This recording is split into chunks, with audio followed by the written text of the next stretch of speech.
Un saludo muy cordial a los señores cadetes de primer año, continuando con nuestras clases de filosofía.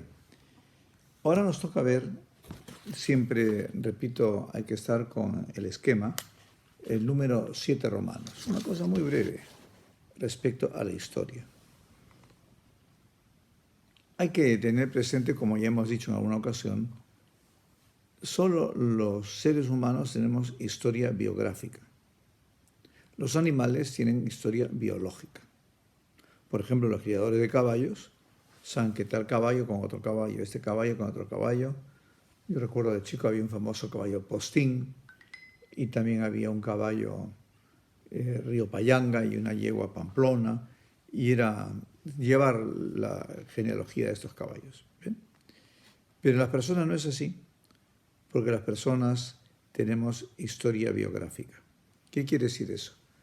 La historia de mi vida es la sumatoria de mis actos libres, tanto para un lado como para otro lado. Pero vamos a ver de la historia en sí mismo, la historia en sí. La historia es maestra de la vida. Y la historia aparece cuando aparece la escritura, evidentemente. Una persona que no conoce su historia personal, un país que no conoce su historia, que no mire el pasado para ver cómo será en el presente y poder programar el futuro, esa persona está en un problema muy serio, porque sin historia no hay futuro. Como hemos leído en la nota técnica del doctor Aquilino Polaino Lorente, la cultura del instante. Y ahorita hay como un despreocuparse por la historia. Yo suelo decir, por ejemplo, para entendernos, ¿cuántos de ustedes que me están escuchando podrían decirme, bueno, todos tenemos papá, mamá y dos abuelos y luego los cuatro abuelos? Entonces, por lo tanto, podríamos decir que deberíamos saber los dos apellidos de mi papá, los dos apellidos de mi mamá, los dos apellidos de mi abuelo paterno, el papá de mi papá, los dos apellidos de la mamá de mi papá, que tiene dos apellidos, los dos apellidos del papá de mi mamá, que tiene dos apellidos, y los dos apellidos de la mamá de mi mamá. Si todos tenemos dos padres, cuatro abuelos, 8 bisabuelos y 16 tatarabuelos, a no ser que haya habido algún parentesco de por medio entre todos, ¿no? En fin, el hecho es que tenemos que saber nuestras raíces. Tanto así que la palabra patria viene de padre, donde están mis muertos, donde están mis padres, mis antepasados. Y hay que conocer la historia patria. Hay que conocer quién es quién, cómo es. No se vive solamente el momento. El devenir de la historia se da y no para. Además, la historia, repito, no obedece a fuerzas ciegas. La historia es el desarrollo de los actos libres de las personas. Entonces, y sobre todo en una profesión como la nuestra, en la Marina Guerra del Perú, qué importante es la cultura histórica. Qué importante es saber todo, ¿no? Y nosotros, si tuviéramos que hacer un cuadro analítico, los peruanos, ¿cuáles son las raíces de nuestra historia? Fíjense lo que voy a decir un montón de temas, unas cosas que parecen contradictorias. ¿A qué ámbito cultural, histórico, filosófico pertenecemos los peruanos? Por ejemplo, una cultura milenaria como la cultura china no es nuestro ámbito. Tampoco es nuestro ámbito una cultura tan antigua como la de la India, ¿no? Podríamos decir, los peruanos pertenecemos, nuestra historia es la del mundo occidental. No el oriental, el occidental. ¿Bien? Dentro del mundo occidental, por cómo han ido evolucionando las cosas, en primer lugar tenemos que decir que nuestra historia es la de un país mestizo. Un país mestizo donde somos un mosaico. La historia del Perú no es un lugar, es toda una majestuosa combinación de alternativas. Yo opino, no digo que sea así, a mí me gusta entender así, que supongamos que ese es el mapa del Perú, supongamos, pues, ¿no? Entonces aquí está Tumbes y aquí está Tacna. Tenemos Tumbes, Piura, Lambayeque, La Libertad, Ancash, Lima, Ica, Arequipa, Moquegua y Tacna. Entonces digo, costa norte, costa centro, costa sur, es un poco distinto. Y después vamos la sierra, en la columna vertebral del Perú, que también tiene una historia muy rica. Yo considero también Sierra Norte, Cajamarca con sus maravillosas provincias, Chota, Cutervo, Contumaxada, Selendín. También para arriba pues está la Amazonía, más abajo está Amazonas, y seguimos bajando, estamos en Huaraz, y después estamos en la parte del centro que es Huancayo, Junín, y seguimos bajando, estamos en Huancavelica, Abancay, Cusco, Puno, Arequipa, Moquegua, que también tienen sierra, y luego la gran parte de la Amazonía. Bien, es el Perú, es un mosaico, ¿no? Con una historia común, que es lo que nos une. Por eso es que es necesario saber quién es quién y tener una preocupación histórica por el Perú, ¿no? Una vez le decía a una persona que suponía que tenía que decirlo, y saberlo sobre todo, el lema del Perú, así como, por ejemplo, a mí me ha gustado que me han regalado una medalla del buque escuela. Y me decía el vicealmirante Tejada que cuando él fue comandante general se mandaban a hacer estas medallas y pusieron la frase en latín que me dijeron que propusiera algunas y pusieron cudendum caracter lautarum, que quiere decir forjando el carácter de los marinos. Bien.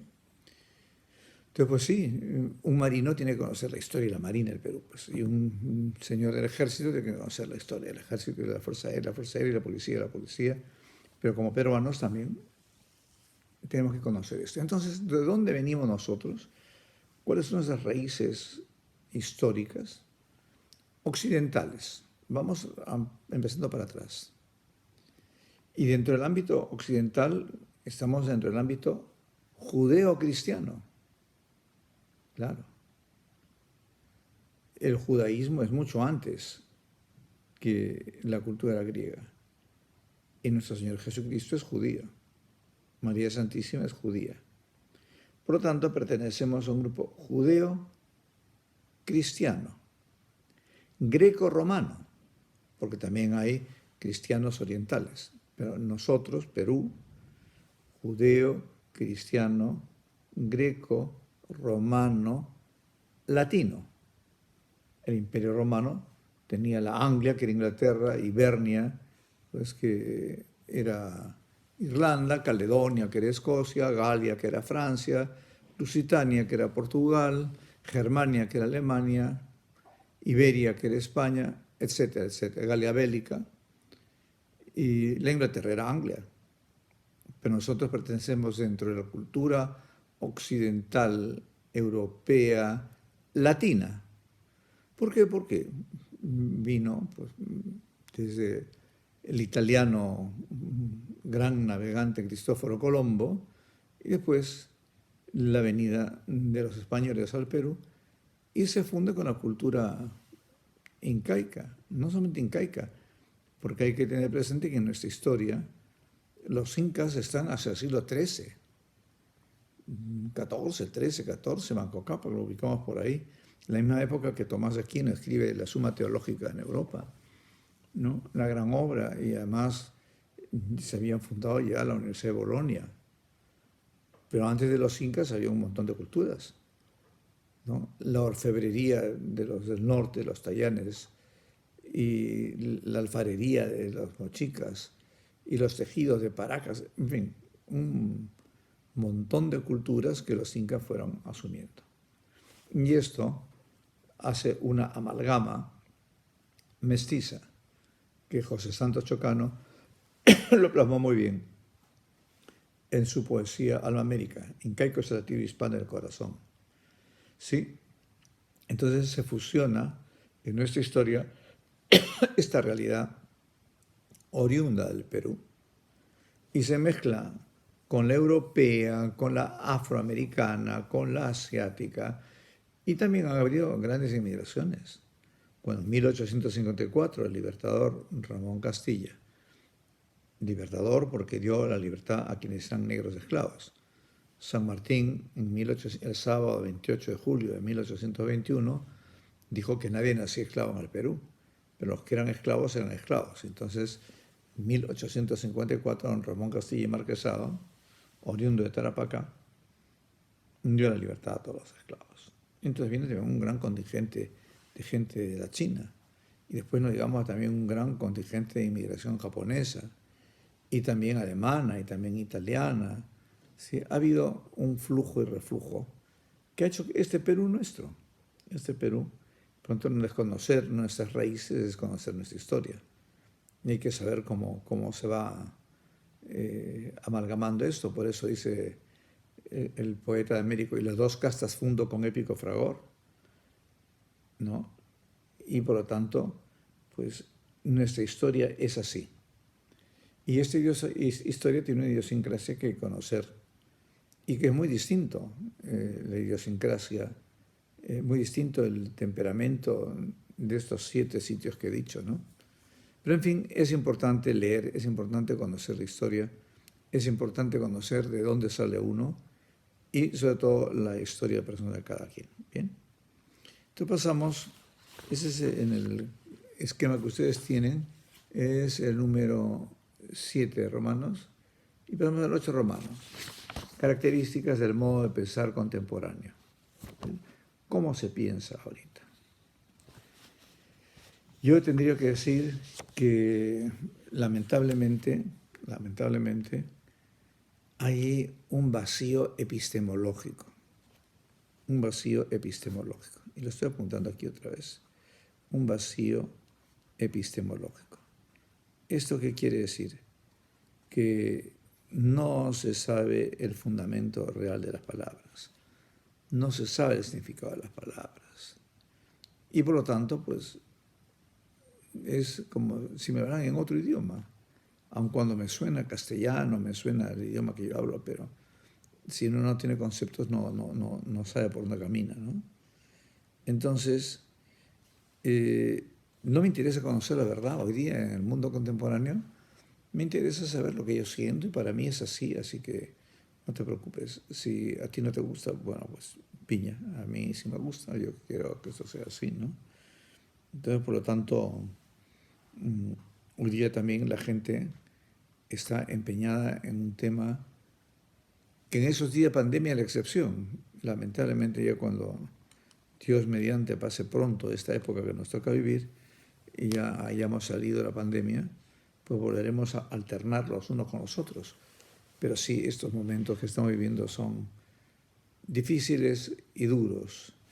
Se me ocurre, por ejemplo, mis amigos de colegio no se van a molestar, la promoción 20 de Santa María, porque todos estamos preocupados con todo lo que está pasando, pues, ¿no?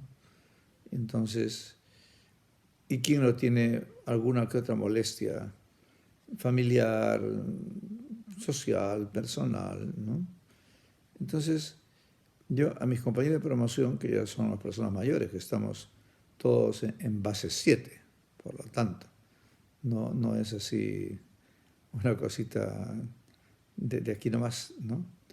Bueno, pues yo decía a mis compañeros que estamos en unos momentos muy particulares. Yo les había escrito esto, y lo digo porque es parte de la historia. Me dirijo a mi promoción, al presidente de la promoción, y le digo muchas gracias, y con el sentir, muchas gracias porque todo el mundo está preocupado por todo el mundo, esa historia que nos toca vivir. Muchas gracias, y con el sentir de todos los momentos que estamos, que son tiempos fuertes, jamás vividos, no imaginados, esta historia que nos toca vivir. La recta razón humana, iluminada por la fe recibida, frente a una incógnita de esta naturaleza, nos demanda, comillas, buscar paz y ante situaciones nuevas, como las que estamos pasando, actitudes nuevas. Me lo digo a mí mismo, en este desorden que nos trastoca la vida y que produce inquietudes y desazones, y con las experiencias, no pocas en esta etapa de nuestra vida, debemos buscar armar un orden en el involuntario desorden, tanto material y temporal, así como anímico. Cuando estuvimos un buen grupo de la promoción 20 de Santa María almorzando en el BAP Grau, en el entonces buque insignia, nos mirábamos y oíamos en la tranquilidad de la Cámara de Oficiales cómo Hernán Torres, uno de la promoción, nos sacó un cálculo rápido que a esas alturas del, comillas, partido de la vida personal, comillas, ya hemos jugado el 85% del partido personal. Por eso, sin pensar que estamos en los descuentos del partido, aunque sea difícil el propósito, hemos de buscar optimismo.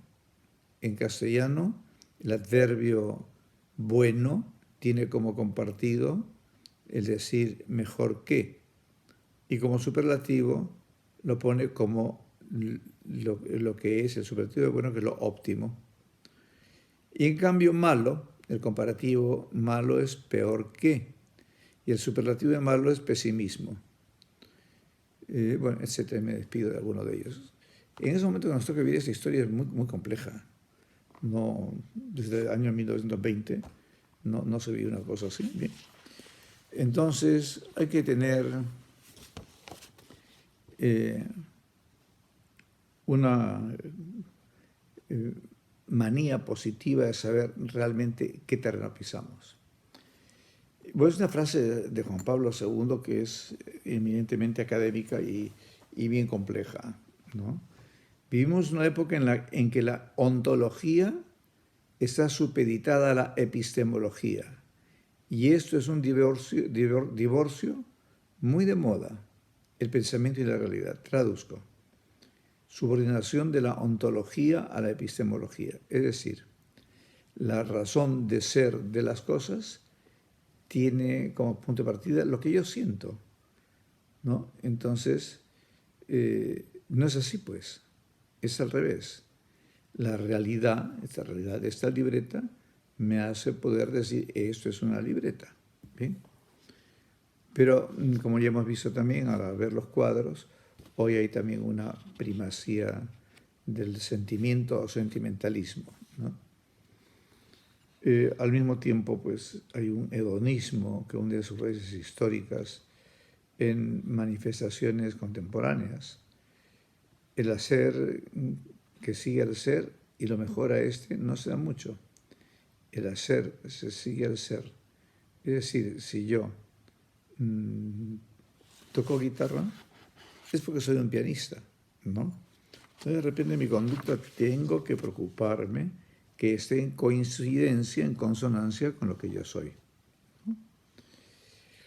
Y entonces estamos frente al hecho real que necesitamos el tema de los valores que ya hemos hablado y explicado altísimamente.